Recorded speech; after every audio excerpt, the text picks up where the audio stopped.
and appreciate it. We drove over just from Tallahassee to be here for this, and we're excited. So thank you, Secretary, and everybody for being here for this round table. And jolly, hearing so many wonderful things about your story. We're excited to share that. So excited to be at Nemours Children's Health, one of the best pediatric cancer research and care centers in Florida. So thank you for what you do. Many people might not realize that since 2014, cancer is the second leading cause of death in the United States, second to, I think, heart disease. I think leukemia has increased by 35% in the past 40 years, and so that's why it's so essential that we have great places just like the one we're at today.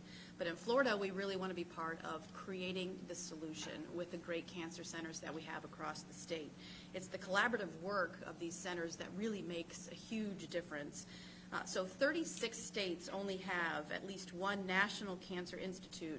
Florida has two. So they have Moffitt, the University of Miami Sylvester Center, and then we're hopeful that the University of Florida Shands will become the third. So Florida will have three National Cancer Institutes. And that's kind of why we're here today, because we really want to raise awareness about this. But as the legislative session is going on, the governor in his proposed budget proposed $100 million for cancer research for these centers. That's a big deal because that's a 60% increase over the previous year's funding.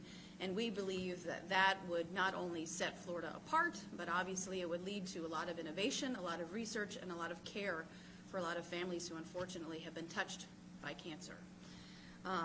This initiative was passed by the legislature, I think it was back in 2014, and to put some numbers to it, 67,000 newly diagnosed patients have been recipients of those funds when it was passed by the legislature back in 2014 and was appropriated money back then.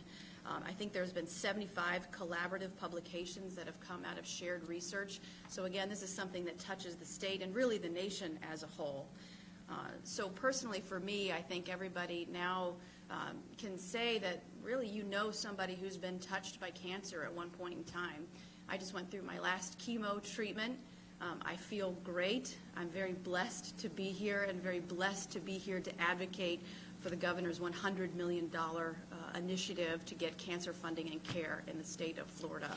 So with that, I want to introduce some pretty special people. I'm starting with the Secretary of ACA, of Healthcare, Secretary Simone Marsteller. Thank you for being here, and I think you would agree with me that this is something that if we could get the legislature to appropriate the $100 million and revenues are coming in over expectations, I think we have a great fiscal year to work with, that this would be a game changer for the state. Well, it certainly would, First Lady. First of all, let me thank you for having me here as part of this announcement and this roundtable. I know that you have indeed been going through some things these last few months, but I want to say how wonderful it is to have a First Lady and a person who is so resilient and so strong and has been such an amazing example for our Florida families, and you have shone brightly throughout all of it.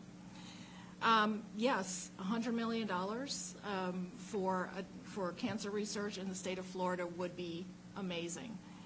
You know, this is the governor's, one of the many ways that he is demonstrating his commitment to making sure that Florida has the highest quality health care system in the country. His goal has always been that. He made it his goal from day one. And so my agency's mission in carrying out that goal is to do what we can to make sure our system provides high quality care, not only to everyone in Florida, but my job is to administer the state's Medicaid program. And as you all know, Medicaid serves Florida's most vulnerable individuals, so seniors, individuals with disabilities, and of course, our children, half of whom are served by Medicaid in the state of Florida. In addition to covering cancer screenings and treatment for Floridians enrolled in Medicaid, we also provide supplemental funding through the Florida Cancer Hospital Program to the state's federally designated cancer centers. And so we know that research, that additional funding that the governor is recommending is going to go an amazingly long way. The work that's being done in those centers right now, the emerging technologies that are coming out of that work, we know that a cure is there. lives can be saved, and that's what we're excited about at the agency. One of the things that we're doing as well to bolster the governor's efforts this session, we are working with the legislature to ensure that our Medicaid enrollees can receive cancer treatment at these very centers. So, as you mentioned, First Lady Moffitt, Sylvester, and hopefully Shands, because we believe it's important that Florida Medicaid enrollees have access to that cutting edge, that highest quality cancer care and treatment. So I'm really looking forward to seeing this advance and to sending Florida hopefully into the #1 spot for cancer research and treatment, and at the end of the day, saving lives and curing this thing once and for all. Amen. Your lips to God's ears. That's wonderful. Thank you, Secretary. I appreciate you doing that. And Dr. Josephson, thank you so much for being here. You kind of have dual roles. So not only are you the Chief Medical Officer, I guess, over at Wolfson Children's Hospital, you're the Chief of Staff over there. So you're a very busy man. But obviously this funding that we're asking the legislature for the $100 million is a game changer, I believe, for the state of Florida. And I think you can go into, and I've been surprised, obviously, with my own battle, just how many advancements there have been made in cancer care and treatment and how far things have come. I've talked to a lot of people who, have gone through what I've gone through 30, 40 years ago, but to see how far we've come is exciting, and we're almost there to getting something as a cure. Some would argue that we can get there to eradicating it to a certain point. But tell me about how things have changed in your tenure and how this would make a difference for folks in Florida. Sure. Well, first of all, thank you and welcome for coming here. And I want to make a few welcoming remarks. First to you, First Lady DeSantis. We are really appreciative of your advocacy for children. A number of your programs that you have done, which is Hope to Healing, the Resiliency Florida. I mean, just amazing programs amongst others that are helping to propel children to have a better and healthier and happier life. So thank you for doing that.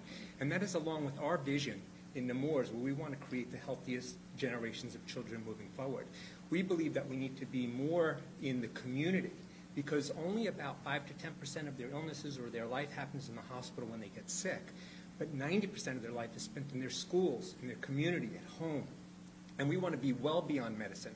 We want to make sure that we take children and make them preventive medicine so they're healthy and they live a healthy life, which means they're going to have a healthy adulthood and be better members for society because they'll be more productive. And that's what we want to see.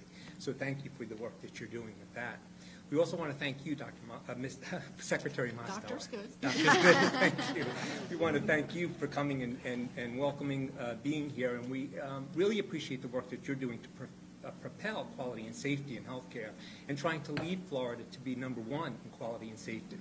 We here at Nemours believe quality and safety is #1, and there's a lot of things that we've done, and something that you may or may not be aware of, both Nemours and our partner hospital, Wolfson Children's Hospital, have won the Leapfrog Award again this year, and our hospital in Orlando won the Leapfrog Award, which is the award for quality and safety nationally to recognize those institutions that excel in those areas. And we know that we're doing a great job, but we know we can continue to do better, and we're going to continue to work for better care for children and for, obviously, their families, and hopefully that spills over to the adults as well. It was interesting that you had mentioned about the Moffitt Cancer Center and University of Miami, Sylvester. Actually, my previous employer was University of Miami. Love it. Great place down there as well. But those are adult cancer centers. You haven't mentioned any pediatric cancer centers. And I want to talk about the great work that we're doing here at Nemours for children with cancer. Do you know over 90% of children cancers are now cured, which is really wonderful. We want to get to not curing, we want to get to eliminating cancer. We don't want to see it anymore. And we are doing the research here through Nemours, through our entire enterprise. So let me tell you a little bit about Nemours. You probably are aware of it, but Nemours is a multi-state children's health center, or health system, I should say. We have 2 children's hospitals, one up in Wilmington, Delaware, and one in Orlando, Florida. We have 2 multi-specialty clinics, one here in Jacksonville and one in Pensacola, Florida. Actually, Jacksonville was the first site that Nemours came to in Florida, so our home office is here as well. And we employ over 9,000 associates, including physicians, researchers, across both Delaware and Florida and the other states that we touch. One thing that you may also not be aware of with Nemours is that we have the most visited website for children's health, which is called kidshealth.org. I don't know if you're aware of that, but it's a wonderful site for children that they can learn more about their illnesses that they have. And that information is updated on a regular basis so that we are the most up-to-date with the information that we're sharing with families. So that is really wonderful. So I'll tell you a little bit about the Jacksonville Nemours, which is where you are here today, obviously. And we've led here in Jacksonville in innovation, as well as our other sites, to try to, again, create the best outcomes for children with any disease, whether it's cancer or anything else. But one of the things that we're working on now, which you'd be happy to know, is we're building a 13,000 square foot cancer center on our 5th floor of this building. We're just finishing up the drawings, and construction is going to start in 2022, and we're planning that construction will be completed in 2023. I don't know if you're aware, but we're only second in the country in getting, through the Cancer Oncology Group, of getting children enrolled in protocols that are not necessarily available anywhere else. So children come to Jacksonville, to our cancer center, to get treated. It's a destination center for beyond Florida because of our outcomes are wonderful. We have over 100 newly diagnosed cancers in Florida at our center a year. And we follow about 400 to 500 kids that we've cured over the years that we've been here. It's absolutely wonderful and amazing work. And so we're really excited that we can do that. With that being said, I was sharing with you about our 5th floor, which is going to be a comprehensive center. So we're going to have our clinics there. We're going to have our infusion center there. So this makes it easier for families. And this is in partnership with our with the Children's Hospital, Wolfson Children's Hospital, which has been a wonderful partner, as well as through the Home Team Institute, which is with the Children's Cancer Fund and our other partners, to make sure that, again, not only to cure cancer, but to eliminate it. That's our plans. So it's very exciting. It's going to be an infusion center and a cancer center where children can come. There's going to be our social workers. There's going to be everything that has to do with what we need to make sure that we care for children from diagnosis to treatment to follow-up. They come, they can actually see their nurses, their doctors, get their infusions all in the same place. So it makes it very convenient and comfortable for families. So we're very excited about that. So I just wanted to share again that we are doing a lot of work that is in line with what you're doing, and we're very excited about that. And we're excited about your visit, and we hope that to further enlighten you about the great work that we're doing here in Nemours, and hopefully we can continue to get your support, as you've already done, but more support as we work towards better health for children. So thank you. Yeah, and thank you for what you do. I know we're going to visit some patients coming up in a little bit. Just yesterday I was at Jack Nicklaus Hospital, Children's Hospital down in Miami, and I was visiting with cancer patients there.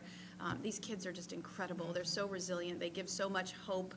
And to be able to provide all those services that you just articulated in one spot is really great for, their emotional well-being, because it's not easy for them and for their families to go through. And that's really where Jolly comes into the conversation. I've heard so many wonderful things about you. I think you're just a gem for this for this institution. You've been doing this, what now, more than 30 years? No, it's getting close to 30. Anyway, let's not get over the close to 30 years. But talk a little bit about what you do and how it sets apart kind of the care that's being given to the kids from maybe some other places. Well, as we all know, childhood is it's so crucial, so vital to get it right. And it's kind of a hard gig for kids to get through that childhood to adolescence, and when everything's wonderful. But when you get hit with a medical event, and in my case, since I work with oncology patients, that takes a big bite. And I try to preserve in several different ways their childhood, their adolescence, so they don't feel like they're missing out on so much. Child life has been very well received. I want to thank the Child Cancer Fund for providing a grant for my position here for all these many years. Appreciate it. I love my job. But my day-to-day is just to make sure that the kids that come in, I work from littles all the way to teens, that they are comfortable, they are understanding what's happening with their body. Try to, like I said, get back some of their childhood. We play, we have fun, we just do just different things, distraction for when the ugly things come, like pokes and prods and all those sort of things that adults don't like. Imagine if you're 5 years old and then because you have to go through this treatment for some of them for several years. So we do distraction and art, and we are very blessed to have volunteers that come in to help in the waiting areas. So we just try to really, really preserve the child's childhood as long as we can. That's wonderful. I think I read a quote in an article from you saying something along the lines of, I was just blessed that God gave me a brain that can communicate well with a child, something along those lines. It's true. It's like I never really developed past 8 years old. So it's very easy for me I can come in, kind of read a room for a kid, like how scared is he, how confused is he, how overwhelmed are they, and kind of like go from there and That's help wonderful. them navigate the whole disease process. Does so much for their emotional well-being during some very scary times. You know, it's one thing for an adult to go through this, which it can be very scary, even obviously for adults, clearly, but for children, you know, and the parents too, having to go through that together is tough. So thanks for what you're doing, Of Jolly. course. And we'll get back to you in a second because Carol, I wanted to bring you, Kieran, into the conversation. And you've had a direct relationship, obviously, with Jolly. Yes. Can you tell your story a little bit? Absolutely. So my daughter was diagnosed with a brain tumor when she was 6 years old, and so that was when we met Jolly. And I can tell you as a parent, you walk into this building and you go, oh my God, what am I getting into? And immediately Jolly receives the parents as well as the kids and just puts everybody at ease, and you realize that yeah, there is a life ahead, and yes, we can laugh, and yes, we can move on. And so for me, my daughter, unfortunately, was diagnosed at 6, relapsed at 12, and died when she was 14. But she and Jolly had an amazingly incredible bond. I mean, it was a love of games, a love of a good joke. I was thinking this morning about Jolly, and the one thing I came up with, and it's been 24 years, but I still remember you walking into Christy's first grade class with your doll. She walks in with a doll that has hair that Velcros on and off, and she told the kids, you know, basically where Christy's port was, and she shows it on the doll and says, you know, don't push them on the playground. And she also asked the kids, you know, do you think that if Christy doesn't have hair, that her favorite food still isn't spaghetti? And I just remember that day, like it was just such a vivid, vivid memory, because Christy walked out of that day and said to me, you know, I finally learned that it doesn't matter what you look like on the outside. It's who you are. You're still the same person on the inside. So, Jolly, I would have never made it through all that we did without you. My pleasure. Thank you. Well, thank you for saying that. And I did not wear waterproof mascara. Yeah. So next time, forewarning, we would come down. But honestly, that is really, truly special. And because of that, Jolly, we wanted to do something very special for you. So we have something called the First Lady's Medal for Courage, Commitment, and Service. And we wanted to provide you with one of those medals as a token of a way to say, you know, thank you for what you've done over the, not 30 years, but close.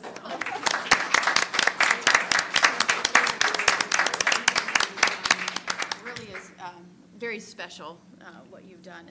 And so I think we hopefully use you as a model for places across the nation, maybe where I'm receiving cancer care. I would always love for you to come cheer me up. I think whenever I'm adults there. would love it. I think I would love your presence. It would be wonderful. But I want to just thank everybody, of course, for coming today and taking the time. Really important, I think, as the legislature is meeting, and they're not quite into the budget process yet, but we really want to try to encourage them to do the $100 million, which the governor was in his recommended budget, which is a 60% increase over what the previous year was. And we think that that's truly a special thing that could be a game changer for residents in the state of Florida, and really set Florida apart from the rest of the nation when it comes to cancer care and research. And so thank you, Jolly, for being here, and Carol, and of course the Secretary, and Dr. Josephson, thank you for what you do to care for children. Thank you. All right.